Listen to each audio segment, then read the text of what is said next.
Hello. आज हम बच्चों को डिस्कस नहीं करेंगे। आज हम डिस्कस करेंगे अपने बारे में, हमारे बारे में, पेरेंट्स के बारे में। अब बच्चे पैदा भी तो हमारे घर में हुए हैं और पेरेंटिंग भी कौन कर रहा है, तो हम ही कर रहे हैं। तो कभी कभी हमारी भी बात होनी चाहिए ना। आज हम देखेंगे हमारा अपने बच्चों की ज़िंदगी में क्या सिग्निफिकेंस है। होता क्या है कि जब बच्चे पैदा होते हैं तो हमें लगता है अरे बहुत छोटे हैं, बहुत ही वल्नरेबल हैं, तो हमारा पूरा फोकस जो है ना बच्चों पे हो जाता है। और हम सोचते हैं कि इन्हें पहले देख लें और उसके बाद में जब हमें टाइम मिलेगा तो हम अपने बारे में भी थोड़ा देख लेंगे। लेकिन हम ये भूल जाते हैं कि बच्चे जो हैं वो हमें कॉन्स्टेंटली वॉच कर रहे हैं। अब आप ना ये थोड़ा सा ऑब्जर्व कीजिएगा कि जब बच्चा पैदा होता है ना तो वो सिर्फ अपने पेरेंट्स को देख के, स्पेशली अपनी मदर को देख के सब कुछ सीख रहा होता है। यानी मदर की जो भी इमोशंस होते हैं वो उसको रिफ्लेक्ट कर रहा होता है अपने एक्शन में। अब ये ना थोड़ा सा एक्सपेरिमेंट थोड़ा सा करना पड़ेगा।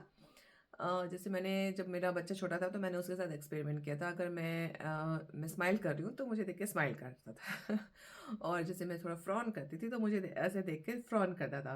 और फिर मैं जैसे गुस्सा करती थी तो गुस्सा करता, तो मुझे समझ में आ गया कि अच्छा ये जो है वो मेरे ही इमोशंस को मिमिक कर रहा है। ऐसे मिमिक करके वो सीख रहे हैं। एक्चुअली ऐसा ही होता है कि जब बच्चे पैदा होते हैं तो वो हमारे थ्रू, यानी हमारी हमें ऑब्जर्व करके वो इस दुनिया के बारे में अंडरस्टैंडिंग डेवलप कर रहे होते हैं। लेकिन उसके लिए जो सबसे बड़ा जो सोर्स जिसको कहते हैं ना, स्रोत्र, वो हम होते हैं। और हम अपने बारे में कभी कभी ऐसे करते हैं कि चलो ठीक है, आज तो जो है ना मैं थोड़ी सी थकी हूँ, लेकिन आई जस्ट कैरी ऑन। अब हम थकान जो है ना वो हमारे चेहरे पे दिख रही होती है, लेकिन हमें उसका जो है ना रियलाइजेशन नहीं होता और हम बस चलते रहते हैं। इसी तरह से जैसे हम अगर कभी थके हुए हों या इमोशनली थोड़े से डिस्टर्ब्ड हों या गुस्से में हों या वरी में हो, तो भले हम शो नहीं करें, ऐसा हमें लग रहा है कि हम शो नहीं करें, लेकिन हमारे फेस एक्सप्रेशन और बॉडी लैंग्वेज के थ्रू वो कम्युनिकेशन जा रहा है बच्चों को और वो बच्चे समझ रहे हैं। अब ये बात जो है ना हम बहुत ही इजीली हम भूल जाते हैं, बिकॉज हम अपने आप को देख नहीं पाते ना। अगर हम अपने आप को मिरर में कॉन्स्टेंटली देख सकते तो हमें रियलाइज होता, लेकिन ये तो हो नहीं सकता। इसीलिए हम ये इग्नोर कर देते हैं कि ये बच्चे हमें ही देखकर सीख रहे हैं। इसीलिए हमारा जो इमोशनल जो स्टेट ऑफ माइंड है, हमारे फिजिकल हेल्थ है, हमारी मेंटल हेल्थ है, वो हमें हमारे लिए तो इम्पोर्टेंट है ही, लेकिन बच्चों के लिए भी इम्पॉर्टेंट है। तो कभी कभी जो हमारे अंदर कुछ वो जो मेंटालिटी होती है ना कि अरे बच्चे तो खुश है ना तो मैं भी खुश रहूँगा या रहूँगी, ऐसा नहीं होता। हमें पहले अपने आप को खुश रखना पड़ेगा, जिसकी वजह से फिर हमको देख के बच्चे भी खुश होंगे।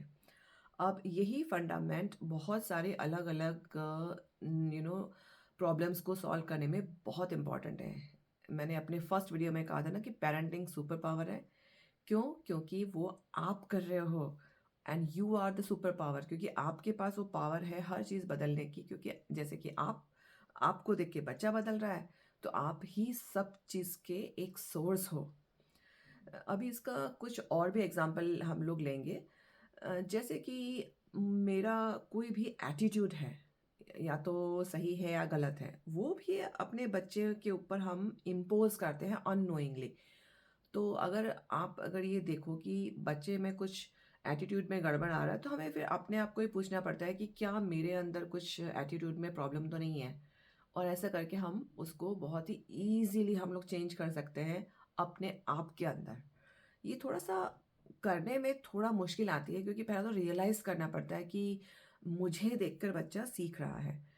तो ये एक पॉइंट है। दूसरा, अगर हम कुछ बच्चे में चेंज करना चाहें ना, तो उसके लिए भी हमें अपने आप को ही चेंज करना होगा। जैसे कि मान लीजिए आजकल बहुत कॉमन प्रॉब्लम है कि स्क्रीन पे बच्चे बहुत ज़्यादा रह रहे हैं, ठीक है? तो उसका बहुत ही सिंपल है कि आप खुद ही स्क्रीन से आप थोड़ा-सा दूर रहें, तो बच्चे ऑटोमैटिकली ही दूर होंगे। तीसरा है कि हेल्दी ईटिंग ना, कई सारे पेरेंट्स को बहुत वरी होती है कि मेरे बच्चे हेल्दी ईटिंग नहीं करते हैं। अब उसके लिए भी सेम थिंग। जैसे अगर आप क्रिस्प्स या चॉकलेट या ऐसा कुछ खा रहे हो, अगर आप इमोशनल ईटिंग कर रहे हो, तो बच्चे देखा ना, वो देख रहे हैं कि अच्छा ये भी खा रहे हैं, तो फिर वो उनको लगता है यही नॉर्मल है, तो वो भी खाने लग जाएंगे। लेकिन अगर आप जैसे कि किसी स्ट्रेसफुल सिचुएशन में अगर आप इंस्टेड ऑफ कोई भी ऐसा जिसको कहते हैं ना कंफर्ट्स ढूँढने के लिए अगर कोई गलत हैबिट में नहीं पड़ रहे हो, instead you are just sitting down and meditating, जैसे गहरी साँसें ले रहे हो या आप एक्सरसाइज कर रहे हो, तो बच्चे भी वही देखेंगे और फिर वही करेंगे। तो है ना ये अपने आप में बहुत ही सुपर पावर, और कितना इम्पोर्टेंस है हमारा और हमारा बच्चों की ज़िंदगी पे। तो अभी अपने आप के लिए ना आप बस प्लान बना लीजिए कि मुझे अपने इमोशनल डेवलपमेंट के लिए, फिज़िकल हेल्थ के लिए या मेंटल हेल्थ के लिए क्या-क्या स्टेप्स करने हैं। अगर कभी-कभी होता है ना कि अगर आप बहुत ज़्यादा दूसरों के बारे में सोचते हैं, जैसे कई कई महिलाएँ होती हैं, मम्माज़ होती हैं, जो यही सोचती हैं ना, बच्चे, बच्चे, हमारे बच्चे ही ज़्यादा इम्पोर्टेंट हैं। तो अगर आप अपने बच्चों को इम्पोर्टेंस के हिसाब से अगर आप सोच रहे हो मैं बाद में करूँगी, तो नहीं। अब टाइम है कि आप अब अपने आप को प्रायोरिटाइज़ कीजिए for the sake of your children. So आज के लिए इतना ही। अगर आपको कोई इनसाइट है इससे रिलेटेड तो मुझे ज़रूर शेयर कीजिएगा और बताइएगा कि आज आपने क्या डिसीजन लिया और कहाँ गलतियाँ हो रही हैं। आप मुझे इंस्टाग्राम पे भी कनेक्ट कर सकते हैं। So until next time, keep thinking about this aspect, make a note of all the things that you want to change, और until next time, happy parenting.